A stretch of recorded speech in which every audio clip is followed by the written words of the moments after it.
15 acre खालील शेतकऱ्यांना अल्पभूधारक म्हणून शेतकरी जाहीर करावं आणि जे भ्रष्ट लोक आहेत, आमदार, खासदार आणि मोठमोठे अधिकारी यांची प्रॉपर्टी जप्त करून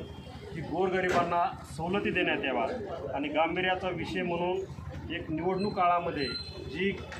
बूथन्याय आणि गावन्याय जे मतदान घोषित केलं जातं त्यामुळे जो समाजामध्ये दूषित परिणाम होतो तो बंद करावा। आणि दुसरी गोष्ट म्हणजे आमच्या सध्या ज्वलंत असलेला प्रश्न ज्ञानराधा मल्टीस्टेट बँकेत ज्या ठेवीदारांनी ठेवी ठेवलेल्या आहेत, ह्या करोडो रुपयाच्या ठेवी ठेवलेल्या आहेत आणि ह्या जामखेड शाखेमधून 100 कोटीच्या पुढं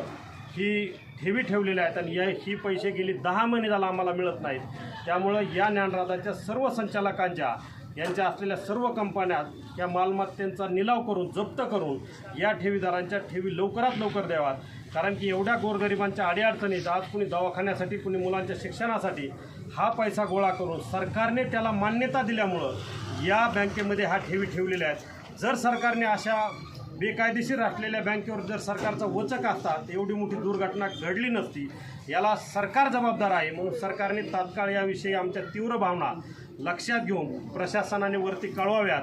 अन्यथा आम्ही 5/8/2024 पासून या ठिकाणी धरणे आंदोलन आणि उपोषण करणार आहोत। सर्व ठेवीदार आम्ही यामध्ये अग्रेसर राहून जोपर्यंत आमच्या ठेवी परत मिळत नाहीत तोपर्यंत आम्ही आमचा लढा बंद करणार नाहीत, एवढी या ठिकाणी दखल घ्यावी।